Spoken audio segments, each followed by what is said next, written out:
नमस्कार प्यारे बच्चों। आज मैं क्लास 12th यूपी बोर्ड जो छात्र हैं उनके सिलेबस में निर्धारित राम धारी दिनकर की कविता अभिनव मनुष्य, जो उनकी सुप्रसिद्ध काव्य संग्रह कुरुक्षेत्र से लिया गया है, आज मैं इस वीडियो में अभिनव मनुष्य की व्याख्या करूँगा। आपको बताता चलूँ कि राम धारी दिनकर हिंदी साहित्य में एक राष्ट्र कवि के रूप में जाने जाते हैं और इनकी जो दो मुख्य जो रचनाएं काव्य संग्रह हैं जिससे इन्हें प्रतिष्ठा मिली, सम्मान मिला और चर्चित हुए, वह है रसरथी और कुरुक्षेत्र। इसके अलावा उन्होंने रसवंती, रेणुका, हुंकार, रोसवां की प्रतीक्षा, बहुत सारे काव्य संग्रह लिखे। उर्वशी भी उन्होंने लिखा। इस पर इन्हें भारतीय ज्ञानपीठ पुरस्कार भी मिल चुका है। ये राज्यसभा सदस्य भी मनोनीत हो चुके हैं। भागलपुर विश्वविद्यालय के कुलपति रह चुके हैं और सन 1974 में इनकी मृत्यु भी हो गई थी। तो ये जो कविता हम आज पढ़ने जा रहे हैं, इसकी व्याख्या बताने जा रहे हैं आपको। इस कविता के माध्यम से कवि यह बताना चाहता है कि जो आज का मनुष्य है,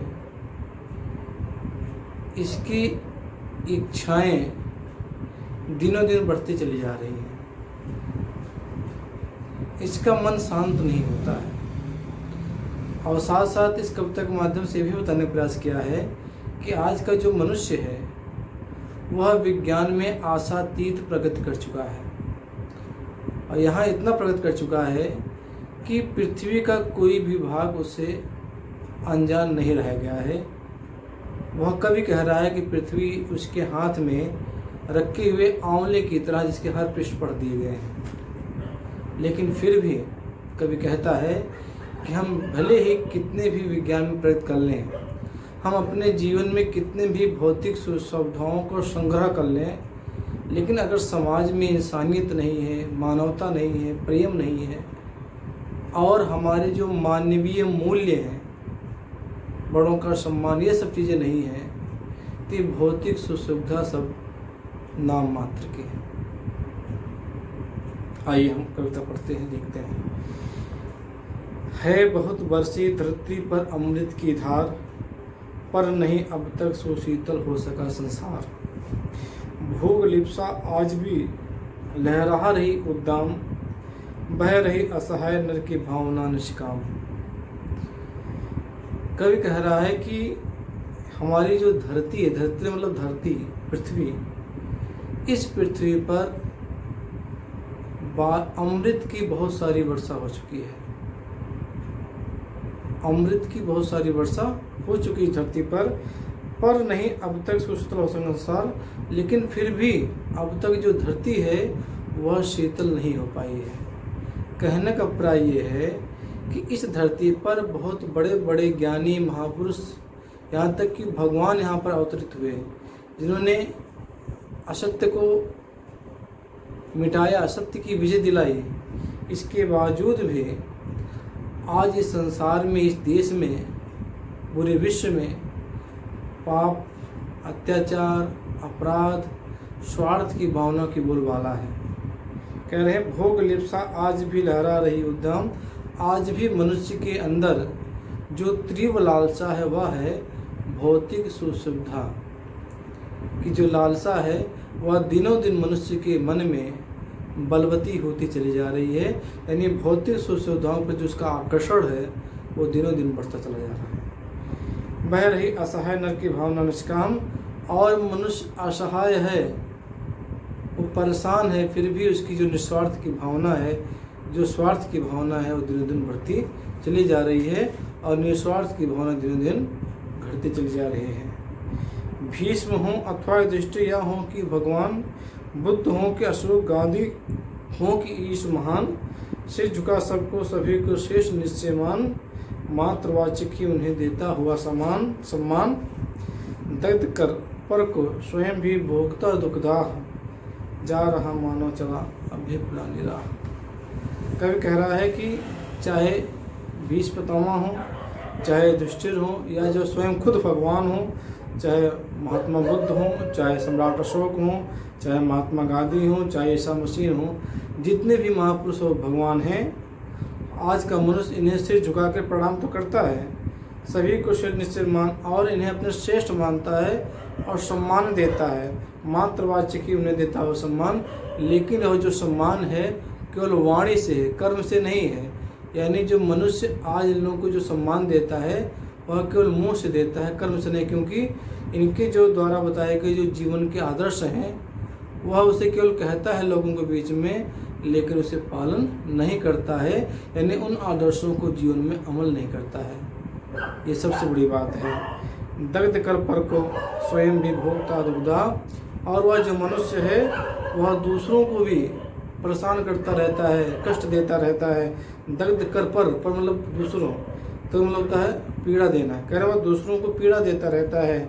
स्वयं भी भोगता दुग्धा, और स्वयं भी जो है वह पीड़ा भोगता रहता है। जा रहा मानो चला अब भी पुरानी राह।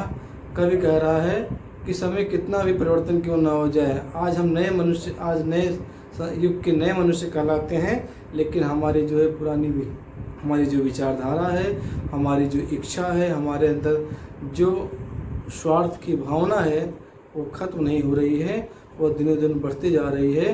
यानी हमारा जो मानवीय मूल्य हैं जिनमें निरंतर जो उन्नत होनी चाहिए वह उन्नत होकर के अवनत कर जा रही है। ये सबसे खेद का विषय है। आगे चलिए। आज की दुनिया विचित्र नवीन, प्रकृति पे सर्वत्र विजय प्रशासीन। कवि कह रहा है कि आज की जो दुनिया है वह पहले की दुनिया से अलग है, विचित्र है, नवीन है, नया है। प्रकृति पे सर्वत्र विजय मनुष्य, और जो है आजकल आज जो है मनुष्य का जो प्रकृति पर जो है पूरा आसन है, यानी प्रकृति को उसने अपने कब्जे में कर लिया है, उसका हुक्म चलते हैं मध्य नर के करों में वायु विद्युत भाप, हुक्म पर चढ़ता उतरता है पवन का ताप। कवि कह रहा है कि आज जो जल है, जो बिजली है, जो भाप है, और जो वायु है, और जो ताप है, सब मनुष्य के हाथों में बंधे हुए हैं। मनुष्य जैसा चाहता है उसके साथ वैसा कार्य करता है नहीं बाकी कहीं व्यवधान। कह रहे हैं कि मनुष्य ने पूरी प्रगति कर ली है, अब उसके जीवन के सुख रूपी जीवन में कोई व्यवधान आने को नहीं है। लांग सरता न सरित गिर संदेह समान, वह ऐसी ऐसी खोज कर लिया है कि वह जो है एक ही बार में नदी, सर मतलब नदी, गिर मतलब पहाड़, सिंध मतलब सागर, वह एक ही बार में नदी, पहाड़ और सागर को भी पार कर सकता है। यानी उन्होंने विज्ञान के द्वारा वायुयान की खोज कर ली, से कहते हैं आप लोग हवाई जहाज की खोज कर ली, जिसके उस पर बैठ करके वह नदी, पहाड़, सागर सब ऊपर से उठ चला जाता है। शीश पर आदेश कर अवधारी, प्रकृति के सब करते हैं मनुष्य के कार्य। कह रहे हैं कि जो प्रकृति की जो सब तत्व हैं, जल, वायु, पृथ्वी, ये सब जो हैं, ये मनुष्य ने इसको अपनी मुट्ठी में कर लिया है, और जैसा चाहता है वैसे ये लोग मनुष्य के आदेश को मान करके वैसे ही कार्य करते चले जाते हैं। मानते हैं हुक्म मानो का महावरुडेश, यही नहीं जो जल देवता, वरुडेश मतलब जल देवता, जल देवता भी मनुष्य का हुक्म मानते हैं। यानी मनुष्य ने इतनी प्रगति कर ली है कि जहाँ चाहे वह बारिश कर सकता है, जहाँ चाहे वह जल उत्पन्न कर सकता है। और करता शब्द गुण अंबर महान संदेश, और यही नहीं वह जो है अपनी बात को आकाशवाणी के माध्यम से, रेडियो के माध्यम से अपनी बातों को दूर तक पहुंचा दे रहा है। नव्य नर की मुष्टि में है विकराल, है सिमटते जा रहे प्रत्येक क्षण विकराल। कह रहे हैं कि अब जो मनुष्य के मुट्ठी में जितने भी पृथ्वी है, ये सब उसकी मुट्ठी में है, प्रकृति मुट्ठी में है, और प्रतिदिन जो है सिमटते जा रहे प्रत्येक क्षण विकराल, और जितनी भी दिशाएं हैं उसकी मुट्ठी में धीरे धीरे जो है सिमटते चले जा रहे हैं। यानी है कि मनुष्य के बुद्धि कौशल से इस पृथ्वी पर या इस वायुमंडल में कोई भी चीज़ जो है उससे अपरिचित नहीं रह पा रही है, और सब खोज कर ले रहा, सब जानकारी से प्राप्त हो गई है। यह मनुष्य जिसका गगन में जा रहा यान, वह यही मनुष्य जिसने अपनी खोज के द्वारा वायुयान की खोज की, जो आज आकाश में उड़ रहा है। कांपते इसके करों को देख परमाणु, करें जो परमाणु हैं वो भी मनुष्य को देख करके वो कांपने लगते हैं। खोलकर अपना हृदय गिरी सिंधु भू आकाश, है सुन चुका जिसको निज गौतम इतिहास। कवि कह रहा है कि मनुष्य ने गुफाएं, सागर आसमान, पृथ्वी, जो जो रहस्य छुपे हुए थे, जो पहले के मनुष्यों के लिए एक रहस्य बने हुए थे, अब मनुष्य ने अपने ज्ञान विवेक के और विज्ञान के प्रति के आधार पर उसने जो भी रहस्य इतिहास जो छिपे हुए थे सब उन्होंने खोल लिया, जानकारी हासिल कर ली। खुल गए पर्दे, रहा अब क्या यहाँ आगे कह रहे हैं, जो रहस्य बने हुए थे मनुष्य के लिए, आज वो सबके पर्दे खुल गए हैं, यानी वो रहस्य की जानकारी से पर्दा हट गया है और मनुष्य के लिए अब कुछ यहाँ पर बाकी नहीं रह गया जानने के लिए। किंतु नर को चाहिए नित्य विघ्न कुछ दीजिए, लेकिन फिर भी मनुष्य की जो लालसा है वह बढ़ती चली जा रही है। वह कुछ ऐसा कार्य करना चाहता है जिसमें उसे कठिनाइयाँ आएँ और उसे कठिनाइयों को दूर करके वह विजय प्राप्त कर रहा है। सोचने को और करने को नया संघर्ष, न विजय का क्षेत्र पाने को नया उत्कर्ष। कभी कह रहा है वह हमेशा चिंतनशील रहता है, कुछ नया करने की कोशिश करता है, करता भी है, संघर्ष भी करता है और नए क्षेत्र की खोज करता है, और हमेशा उसकी लालसा ये है कि वह ऊंचाई से ऊंचाई की तरफ आगे बढ़ता जाए। पर धरा सुपरिचिता विशिष्ट स्वाद विहीन, यह पढ़ी पोथी न दे सकी प्रवेग नवीन। कह रहे हैं कि जो धरा है, जो धरती है, मनुष्य ने सुपरिचित मतलब होता है भली भांति पढ़ लिया है या जांच परखना। कहने मनुष्य ने इस धरती को भली भांति जान समझ लिया है, यानी पूरी पृथ्वी के बारे में उसको जानकारी हो गई है। विशिष्ट स्वादविहीन, अब उसके लिए पृथ्वी जो है स्वादहीन लग रही है। या पढ़ी पोथी न दे सकी प्रवीण, यानी वह उसे एक पुस्तक की तरह पढ़ लिया। ऐसे पुस्तक जो होता है, आदमी जब कोई पुस्तक पढ़ लेता है वो ज्ञान प्राप्त कर लेता है, उसी प्रकार मनुष्य ने इस पृथ्वी के बारे में सारी जानकारी प्राप्त कर ली है। अब उसे पृथ्वी जो है स्वादहीन लगती है। एक लघु हस्तामलक या भूमंडल गोल, मानव ने पढ़ लिए सब कुछ इसके खोल। कभी कह रहा है कि यह पृथ्वी जो है मनुष्य के हाथ में रखे हुए आंवले की तरह है। हस्तामलक मतलब होता है आंवला। कह रहे हैं कि यह मनुष्य जो है पृथ्वी को अपने हाथ में एक आंवले की तरह रख लिया है, जिसका हर एक पन्ना जो है पृथ्वी का, यानी पृथ्वी में जितने भी रहस्य हैं वो सब मानव ने पढ़ लिए हैं, यानी पृथ्वी कोई भी रहस्य ऐसा बाकी नहीं रह गया है। किंतु नर प्रज्ञा कसालनी उद्दाम, ले नहीं सकती कहीं रुक एक पल विश्राम। कह रहे हैं कि लेकिन जो मनुष्य, नर मतलब मनुष्य, प्रज्ञा मतलब बुद्धि, लेकिन जो मनुष्य की बुद्धि है वह हमेशा गतिशील रहती है, हमेशा तीव्र है। वह एक पल के लिए भी विश्राम नहीं करना चाहती है। परीक्षित भूमि, भले वह इस भूमि को परख लिया है, जांच लिया है पोथी पढ़ित, इस पृथ्वी को एक पुस्तक के रूप में कभी कह रहा है कि वो पुस्तक को पढ़ लिया है। प्राचीन सोचने को दे उसे अब बात को नवीन, और वह सब कुछ उसके लिए प्राचीन हो गया, पुराना हो गया है। वह अब नई बात के लिए वह प्रयास कर रहा है, नई खोज के लिए प्रयास कर रहा है।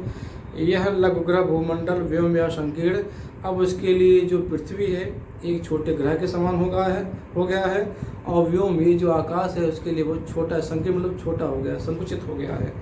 चाहिए नर को नया कुछ और जगह विस्तीर्ण, इसके बाद भी जो मनुष्य है वह कुछ नया करने की कोशिश करता है और संसार का फैलाव देखता है, यानी संसार को और आगे बढ़ाना चाहता है। यह मनुष्य ब्रह्मांड का सबसे श्रम्य प्रकाश, करे जो मनुष्य है यह ब्रह्मांड का सबसे प्रकाशवान व्यक्ति है, जो अपने बुद्धि कौशल से आसमान में, धरती में, वायुमंडल में कोई भी चीज़ नहीं बाकी है जिसका प्रयास व जिसकी जानकारी उसे हासिल ना हो गई हो।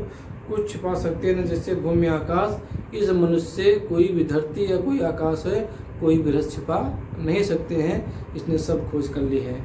यह मनुष्य जिसकी शिखा उद्दाम कर रहे, जिसको चराचर भक्ति को प्रणाम। कह रहे हैं कि जो मनुष्य का जो मस्तक है दिनों दिन विज्ञान की प्रगति में ऊंचा हो रहा है, और ये जो चराचर जगत है, जो पूरा ब्रह्मांड है, इसके सामने जो है हाथ जोड़ के खड़े रहते हैं। यह मनुष्य जो सृष्टि का श्रृंगार, कभी कह रहा है कि जो मनुष्य है ये संसार का श्रृंगार है, यानी संसार का श्रृंगार जो इसी मनुष्य से है। अगर मनुष्य ना होता श्रृंगार का जो इस संसार का जो है सुंदरता क्षीण हो जाती। ज्ञान का, विज्ञान का, आलोक का आगार, ये जो मनुष्य है ये ज्ञान का है, विज्ञान का और आलोक का भंडार है। व्योम से पाताल तक सब कुछ इसे ज्ञेय कवि कह रहा है इस मनुष्य को आकाश से लेकर के पाताल तक सब उसे ज्ञान जानकारी हो गई है, पर न यह परिचय मनुष्य का, यह न उसका से। कवि कह रहा है लेकिन मनुष्य का इतना ही परिचय पर्याप्त नहीं है और न ही इसका ये श्रेष्ठ है, उसने सब कुछ ज्ञान कर लिया है। श्रेय उसका बुद्धि पर चैतन्य उनकी जीत। कवि कह रहा है उसका श्रेष्ठ तब कहलाएगा जब बुद्धि पर उसकी हृदय की जीत हो जाएगी। जब बुद्धि पर जब हृदय की जीत हो जाएगी तब वो श्रेष्ठ मनुष्य कहलाएगा। श्रेष्ठ मानव की असीमित मानव से प्रीत। कह रहे हैं मनुष्य श्रेष्ठ तब कहलाएगा जब वह मानव से प्रेम करेगा, मानवता की जब जीत होगी, एक नर से दूसरे के बीच का व्यवधान और जो एक मनुष्य दूसरे से जो दुर्भावना है जो वो दूर हो जाएगी और दोनों एक दूसरे से प्रेम से मिलने लगेंगे, तब मनुष्य श्रेष्ठ कहलाएगा। एक तोड़ दे जो बस वही ज्ञानी वही विद्वान और मानव भी वही। कवि कहता है जो मनुष्य के बीच में जो आंतरिक भेदभाव है, जो गहराई है, जो दुर्भावना है, ऐसी बहुत सारी चीज़ें जो हैं जो मनुष्य को एक दूसरे से अलग किए हुए हैं, जो मनुष्य इन सब की खाई, इस गहराई को, इस खाई को हटा करके जो मनुष्य को एकत्र कर ले, मानवता की जीत करा दे, मेरे संज्ञान से, मेरे मन से, वही ज्ञानी है, वही विद्वान है और वही सच्चे अर्थों में इंसान है। कवि कह रहे हैं सावधान मनुष्य यदि विज्ञान है तलवार, तो इसे दे फेंक तजकर मोह स्मित के पार। कहा जाता है विज्ञान वरदान भी है, अभिशाप भी है, लेकिन हम जब विज्ञान को अपने जीवन के हर दैनिक दिनचर्या में जब हम विज्ञान का प्रयोग करेंगे तो हमारा जो शरीर होता है वह निष्काम हो जाता है, किसी काम लायक नहीं रहता है।